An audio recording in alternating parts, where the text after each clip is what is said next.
The rain had been falling for hours, turning the empty highway into a wet black ribbon, stretching endlessly through the night as Evan, exhausted and half listening to the static of his radio, drove deeper into the outskirts of town, wishing the shift would end.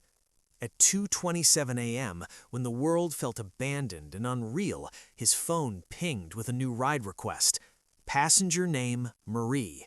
Pickup Old Ridge Tunnel, a place no driver touched after midnight, not since the accident years ago.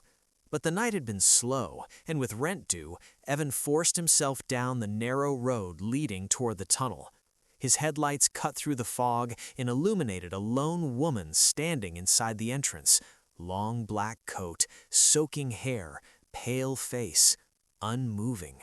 She didn't wave, she didn't even blink.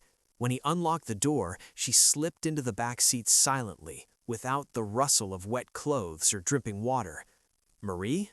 Evan asked, his voice unsteady. "Yes, thank you for picking me up," she replied, her tones soft, but strangely empty. The GPS set itself automatically to an address deep in the countryside. As Evan drove into the tunnel, the radio dissolved into pure static, the dashboard flickered, and the engine seemed to choke on air, the car feeling heavier as though something unseen pressed down on it. "Bad spot," Evan muttered, but the woman whispered sharply, "No, it's him." Evan's skin prickled. When they emerged from the tunnel, he checked the mirror.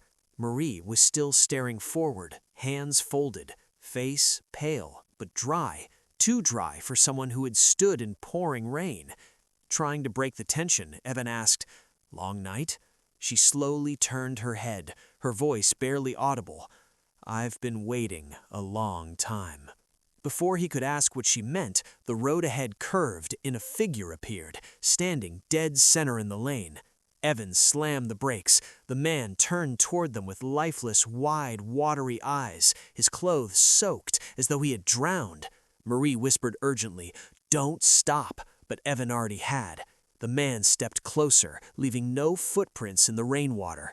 Evan grabbed his phone to call the police, but the screen froze, glitched, then died. In the mirror, Marie was suddenly leaning toward him, her voice cold and steady.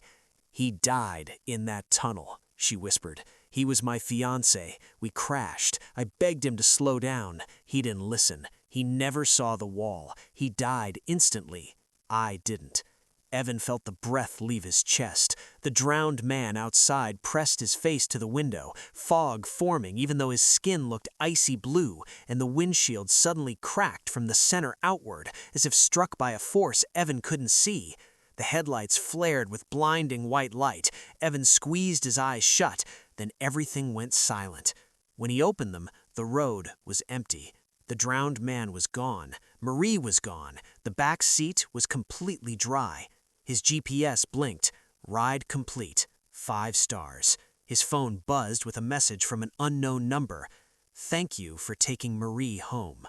The location tag showed it came from inside the tunnel. Terrified, Evan slowly looked in the mirror and froze. Behind the car, standing in the rain, was Marie, pale, still, staring softly at him. She raised one hand and waved, the gesture slow and unnatural, as though underwater. Evan didn't breathe, didn't move. He only understood one thing. She wasn't thanking him for the ride. She was waiting for the next driver, the next fool who would stop at the tunnel after midnight. And as she faded into the darkness like a reflection sinking beneath water, Evan finally realized the truth every night driver whispers but never wants to face. Some passengers never made it home. Some rides are meant only for the dead, and some ghosts are still out there, waiting for someone to pick them up.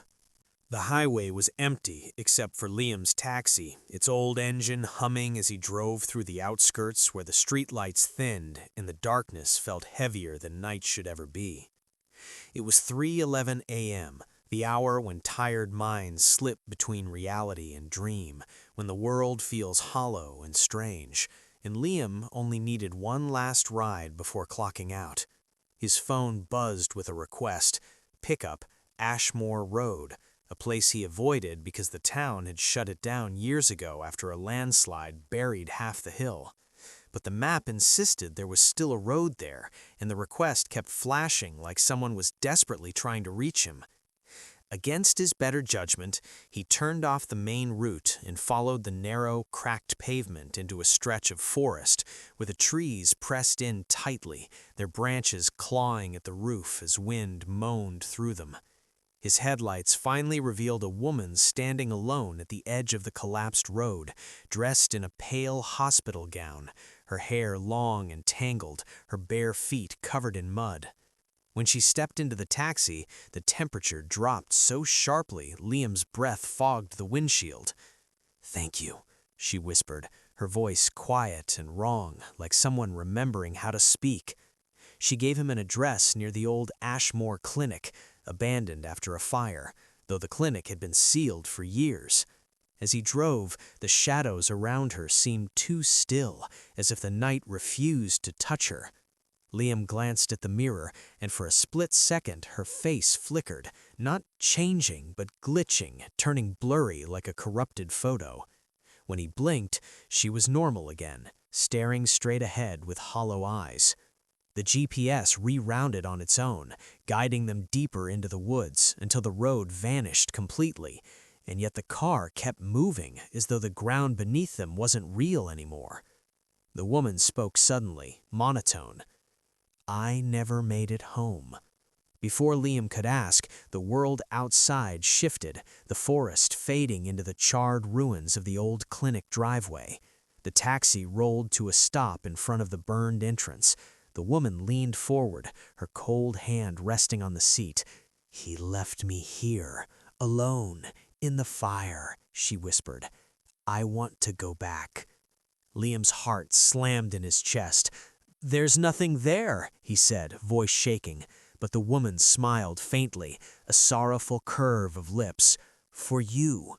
The clinic doors groaned open, though no wind blew, and in the mirror Liam saw dozens of faces, burned, twisted, hollow-eyed, emerging from the shadows behind the woman.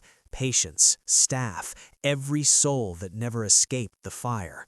One by one they pressed their faces to the windows, their mouths opening in silent screams, fogging the glass with ash-scented breath.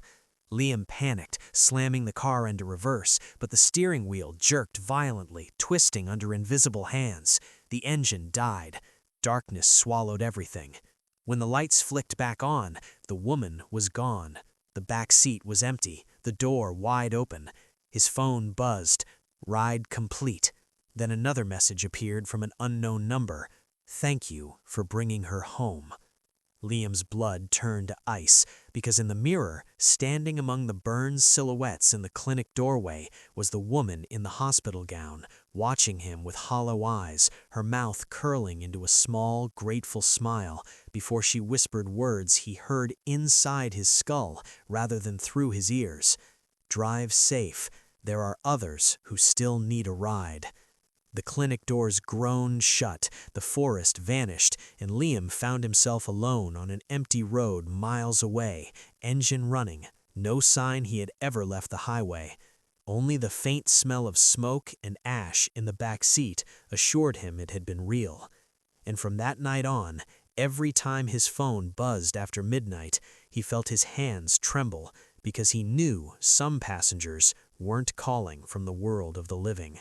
The rain was relentless that night, pounding against Ethan's windshield like impatient fingers as he drove down the interstate during his graveyard shift, the headlights slicing through sheets of water that made everything beyond them shimmer and distort. It was close to 2:50 a.m., the hour where most people slept and only the lost or desperate were still awake. Ethan had been a rideshare driver for 7 months, long enough to know that weird things happen at night, but nothing had ever unsettled him like the request he received that moment. Pickup, Marlow Bridge, an old wooden bridge with no houses, no businesses, no reason anyone would wait there in a storm. Still, the request didn't cancel, and something in Ethan pushed him to accept it, maybe out of curiosity, maybe out of the strange obligation the night sometimes imposes on lonely souls. When he reached the bridge, the storm suddenly softened into a light drizzle, as if someone had lowered the volume of the sky. There, standing perfectly still at the middle of the bridge, was a man in an old-fashioned suit, soaked from head to toe, but strangely calm, holding a leather briefcase that looked too dry for the weather. He opened the back door and sat behind Ethan without saying a word. The car's interior light flickered, then dimmed. "Where to?" Ethan asked, trying to sound casual. The man gave an address that didn't exist. 547 Willow Creek Road, a road that ended at house numbers in the 200s. Ethan tried to question it, but the man simply said, "You'll find it." As they drove, the GPS glitched, the screen flickering between maps and static. Then it slowly began to show a road that shouldn't have been there, stretching deeper into the woods than any paved path was supposed to go. Ethan's chest tightened, the air growing colder as he drove farther from civilization. He tried to look at the man through the rearview mirror, but every time he glanced up, the mirror fogged from the inside, blocking the view. When he wiped it, he saw something that made his blood freeze. The man's reflection wasn't sitting upright, it was hanging upside down, like a corpse dangling from a beam, face pale, eyes wide, hair dripping in a slow rhythm that matched the ticking inside the briefcase. Ethan jerked the wheel in terror, but when he turned around, the man was sitting normally again, calm, staring at the passing trees. "Accidents happen," the man whispered, "especially on bridges." The words made Ethan's stomach turn. Stories about Marlow Bridge rushed back, about the man who crashed there 40 years ago, who was never found, only his briefcase recovered from the river below. Ethan gripped the wheel, heart pounding, as the road narrowed to a single lane. The headlights revealed an old wooden house that looked abandoned for decades, yet its front light flickered weakly, as if expecting someone. "This is it," the man said quietly. "He's been waiting." Ethan wanted to refuse, to drive away, but the car locked itself with a heavy click. The man opened his door and stepped outside. As he did, the briefcase fell open, releasing a loud tick, tick, tick. Not a bomb, but a pocket watch, its hands spinning backward. The man approached the house, and a tall shadow emerged from the doorway, stretching across the ground towards him. Ethan blinked, and in that instant, both figures vanished, just gone, like a flame snuffed out. The house lights went dark. The road began fading from his GPS. Ethan drove away shaking, forcing himself back towards town, but he couldn't stop glancing at the rearview mirror. And when he reached the interstate, the mirror fogged again. This time, when he wiped it, he saw wet footprints on the back seat, in the briefcase sitting neatly in the center, ticking softly, waiting for the next passenger. It was 1:48 a.m. when Noah's cab rolled through the quiet suburban streets, the kind of silence that felt staged, as if the world were holding its breath, porch lights glowing faintly behind curtains, while mist crawled low over the asphalt. And Noah told himself this would be his last ride before heading home, because nights like this always felt wrong. The request came from Holloway Crescent, a short cul-de-sac ending in an abandoned bus stop that hadn't been used since the transit route was canceled years earlier after a fatal crash. Noah hesitated, thumb hovering over the screen, but the fare was unusually high, so he accepted.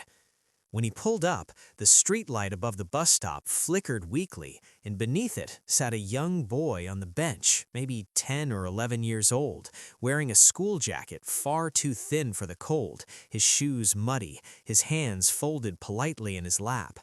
No parents, no phone, no movement. Noah rolled down the window. "You waiting for a ride?" The boy nodded slowly and stood, opening the back door without being invited. The air inside the car turned icy. "Where's your house, kid?" Noah asked gently. The boy answered in a soft, distant voice, "I missed my stop." The GPS set itself before Noah touched it, drawing a route straight through the older part of town, toward roads even Noah avoided at night. As they drove, no one noticed something strange. No reflection of the boy appeared in the rearview mirror, only the empty seat behind him, though he could clearly hear breathing, slow and steady. Trying to stay calm, Noah asked, "Your parents know where you are?"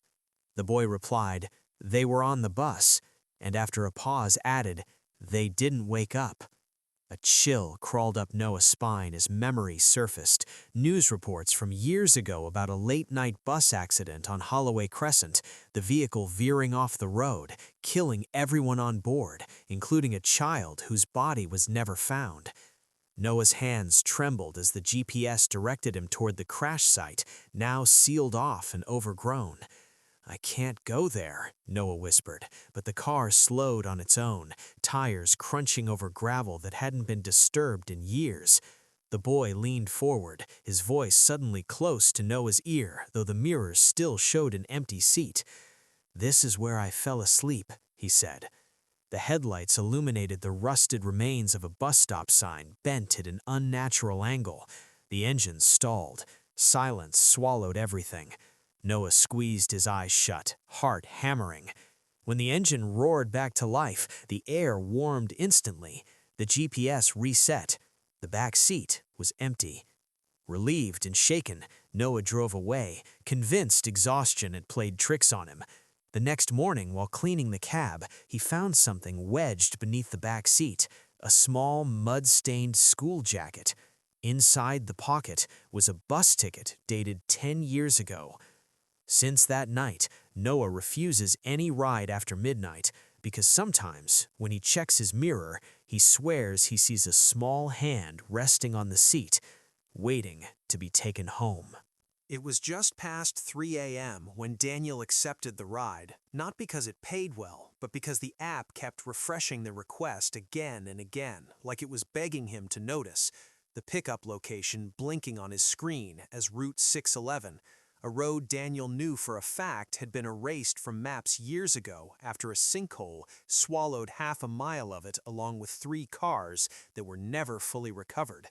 He told himself it was just a mapping glitch, turned the wheel anyway, and followed the GPS as the city lights faded behind him and the air grew thick and cold, the kind of cold that felt old, as if it had been waiting. The road appeared suddenly out of the darkness, perfectly paved, unnaturally smooth, flanked by trees that leaned inward like spectators, and standing at the shoulder was a woman holding a red umbrella even though it wasn't raining, her face hidden beneath its rim. She opened the back door and sat down without a word, and immediately the radio cut to silence, the dashboard clock resetting to 3 a.m. again. "Where to?" Daniel asked, his throat tight. The woman spoke softly, her voice distant and echoing. "Just keep driving. I'll tell you when." As the car moved forward, Daniel realized something was wrong with the road. It never curved, never ended. The same broken signpost passing by again and again, as if the world were looping. He checked the mirror and saw the woman's reflection lag slightly behind her movements, like a delayed video feed, her eyes dark and hollow when she finally raised her face. "People don't like this road," she said calmly. "They panic." Daniel tried to laugh, but his breath fogged the windshield from the inside. "Why was it closed?" he asked. She replied, "Because it keeps what it takes."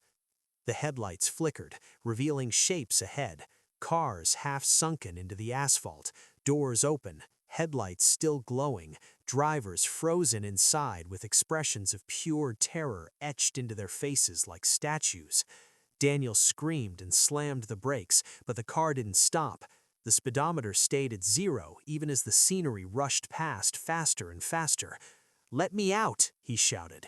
The woman leaned forward, her umbrella dripping black liquid onto the floor. "Everyone says that," she whispered. "They always do when they realize they've already driven here before." Memories slammed into Daniel's mind, flashes of this same road, this same passenger, the same fear, repeating over and over. He had accepted this ride before, many times. Every time he tried to escape, the road reset. The woman finally spoke again. "Pull over," she said gently. Ahead, the road simply ended, collapsing into a massive yawning pit where darkness moved like something alive. Daniel cried, shaking, begging, but his hands turned the wheel on their own. As the car rolled forward, the woman opened her umbrella and stepped out, standing safely at the edge as the ground gave way beneath the car. "Thank you for the ride," she said, her voice suddenly close to his ear, even though she was no longer inside.